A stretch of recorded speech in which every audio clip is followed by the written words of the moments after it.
있다. 류마티스 관절염 치료법에 대한 올바른 정보 제공을 위해 123 사랑의 관절이라는 구호를 가지고 의사들이 거리로 나선 것이다. 123 사랑의 관절선언, 1이란 뜻이 이제 전 국민의 1%가 류마티스 관절염 환자라는 의미이고요. 2라는 거는 2년 내에 치료를 받아야 심한 불구나 관절의 변형을 예방할 수 있다는 그런 취지에서 2라는 숫자를 넣고, 3이 바로 환자, 의사, 가족 세 파트가 협력을 해서 치료를 해야 최선의 결과를 얻을 수 있다는 의미에서. 이날 행사에서는 류마티스 관절염 환자들의 생활을 이해할 수 있는 전시회와 함께 일반인들이 류마티스 관절염을 체험할 수 있는 기회도 마련됐다. 묶어드린 부분이에요. 불편함 정도가 류마티스 관절염 환자분들이 늘상적으로 갖고 있는 불편함. 많은 사람들의 관심이 모아진 이번 행사에 환자들은 큰 위로를 받았다.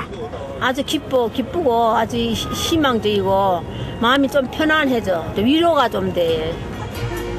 환자들에 대한 따뜻한 관심과 배려는 류마티스 관절염을 극복하기 위해 꼭 필요한 조건이다. 이 질환은 만성적인 질환이고 실제로 이 병에 때문에 소요되는 재정도 적지가 않습니다. 이러한 것들을 우리가 사회적인 측면에서 봐서도 그렇고 또 본인 개인으로 봐서도 그렇고 여러 단체 또 여러 사람들 그리고 가족을 포함해서 관심을 기울일 필요가 있습니다. 류머티스 관절염처럼 만성질환을 앓는 분들은 검증되지 않은 방법들이라도 자꾸 시도해보게 되죠. 하지만 그러는 동안 치료 시기를 놓쳐서 병세가 악화되는 안타까운 경우가 많습니다. 모든 병에 해당되는 가장 중요한 한 가지 사실은 조기에 치료할수록 쉽게 낫는다는 것이죠. 전문의를 통해서 검증된 치료를 받으시고 무엇보다 나을 수 있다는 희망과 의지를 잃지 않으시기 바랍니다.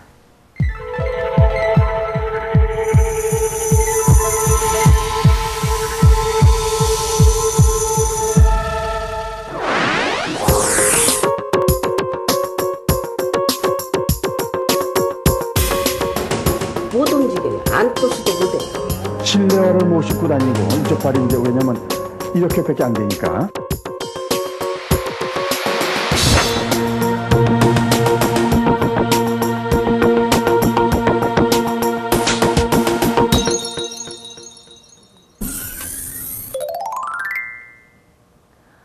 허리가 아프면 디스크라고 부르는 추간판 탈출증이 아닌가 흔히 의심하게 됩니다.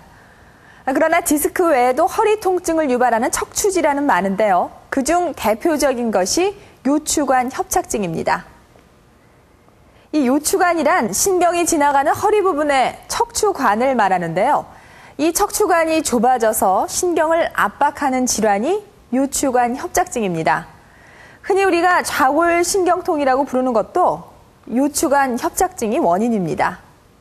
40대 이후에는 디스크 환자보다 두세 배나 더 많고 또 허리 디스크하고 증상이 비슷해서 구분하기도 어려운 요추관 협착증. 그 증상과 치료법에 대해서 알아봅니다. 전 국가대표 레슬링 선수 김영준 씨. 은퇴 후 그는 일명 빠또로 아저씨로 불리면서 레슬링 경기를 감칠맛나게 설명해주는 해설자로도 유명하다. 유인탁 선수가 금메달 땄을 때 운동으로 다져진 몸이라 평소 건강 하나만큼은 걱정 없던 김영준 씨. 1년 전부터 건강에 이상을 느끼고 있다. 걸을 때마다 오른쪽 다리가 당기고 저리는 것이다. 걷는 속도도 느려지고 계단 오르기도 힘들다. 대수롭지 않게 생각했던 이런 증상들이 최근 더 자주 나타나고 있다. 이런 데는 괜찮아요. 밑으로 이제 오지.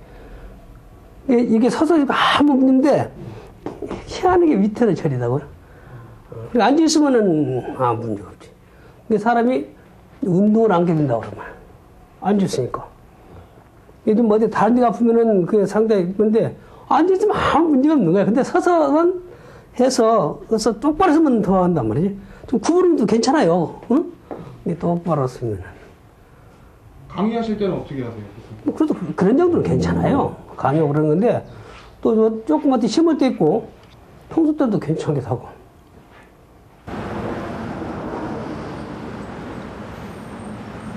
올라가서 한번 넣어. 평소에는 멀쩡하다가도 걸을 때만 유난히 다리가 저리고 당기는 원인을 알아보기 위해 병원을 찾았다. 괜찮으십니까? 누운 자세에서 아픈 다리를 들어올리자 걸을 때와 같은 저린 증상이 나타났다. 그리고 허리 부위를 누르자 다리에 둔탁한 느낌을 호소했다. 일부 환자분들한테 이렇게 나타날 수 있는 증상이세요. 나타나는 증상으로 봤을 때 허리 쪽에 문제가 의심돼 정밀 검진에 들어갔다.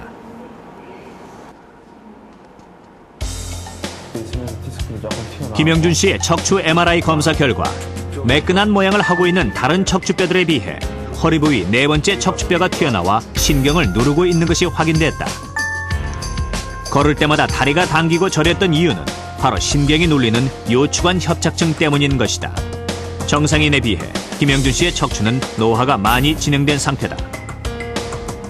근본적으로 퇴행성 척추 질환이고요. 이것이 추간판, 즉 디스크와 후방 쪽에, 뒤쪽에 있는 후방 관절이 그리고 황색인대가 좁아져서 신경이 내려가는 관이 좁아지는 질병입니다. 요추관 협착증은 요추, 즉 허리 척추 부위에 나타나는 증상이다. 척추뼈 뒤쪽으로는 신경다발이 지나가는 척추관이 있다. 신경다발은 척추 관절과 척추를 지탱해주는 후방 관절을 연결하는 황색 인대에 둘러싸여 있는데 노화 현상으로 척추 관절과 황색 인대가 커지면 척추관이 좁아져 신경을 누르게 되는 것이다. 이렇게 신경이 눌리게 되면 주로 허벅지, 종아리 앞쪽 부위와 허벅지 뒤쪽과 허리가 저리거나 당기는 통증이 나타난다. 올해 67살의 우재범 씨. 걷는 모습이 부자연스럽다. 2년 전 움직일 수 없을 정도로 통증이 심해 응급수술을 받았다. 수술 후 통증은 사라졌지만 왼쪽 다리에는 장애가 남았다. 생활하는 데는 그게 불편이 없는데 실내화를 못 신고 다니고 이쪽 발이 이제 왜냐면 이렇게밖에 안 되니까 발이 이렇게밖에 안 돼. 이게 들어주지 않는다. 이게 같이 한번 올려보시겠어요? 이렇게 감각이 돌아오지 않는 왼발. 너무 오랫동안 신경이 눌린 것이 문제였다. 왼발이 안 돼. 급지.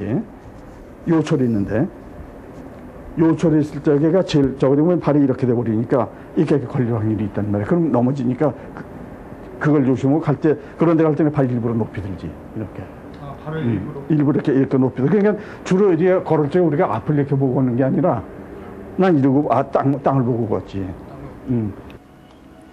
요추관 협착증은 평소에 전혀 문제가 없다가도 가끔씩 걸을 때만 다리가 저리거나 통증이 생기기 때문에 그냥 지나치기 쉽다.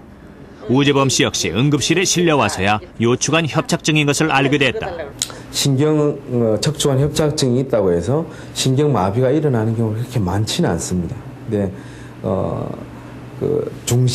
척추관 협착증도 중심성 협착증 그리고 외측성 이렇게 나눌 수가 있는데 외측성인 경우에 신경근증, 즉 중심의 척추 신경뿐 아니라 신경근을 누르게 되면은 그 신경근에서의 신경마비가 올 수가 있고 그 이제 신경을 지배하는 운동 그 신경이나 감각 이런 데 마비가 올 수 있겠고 한번 완전히 마비가 오면은 견해가 좀 여러 가지 견해가 있습니다만은 완전히 회복되기가 힘든 경우들이 많이 있고요. 한지 걷게 되면 요추관 협착증은 초기에 허리 부위의 통증과 뻣뻣함이 느껴진다. 이런 증상이 심해지면 척추신경이 지나는 허리와 엉덩이에 경련과 저림이 나타나고 증상이 다리 쪽으로 진행돼 걸을 수 있는 거리가 점점 짧아져 일상생활에 불편을 겪게 된다. 흔히 좌골신경통으로 불리는 것도 요추관 협착증의 원인인데 허리 디스크와 증상이 비슷해 구분하기 어렵다.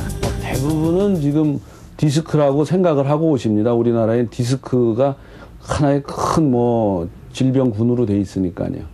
이제 막상 연세 드신 분들은 디스크로 인해서 통증이 심하신 분은 통증이 있으신 분은 드뭅니다. 그러니까 예를 들면 며칠 전에 삐끗하고 난 다음에 다리를 거의 못 움직일 정도로 아프다 하는 경우는 디스크가 파열돼서 이제 탈출된 경우가 있는데 대부분 노인분들은 그런 부분이 없고 내가 움직일 때마다 걸을 때만 이상하게 다리가 아프다. 감각이 무뎌진다. 먹먹해진다. 고무다리 같이 된다. 마비되는 것 같다. 이런 말을 표현하시는 분들은 대부분 협착증입니다. 디스크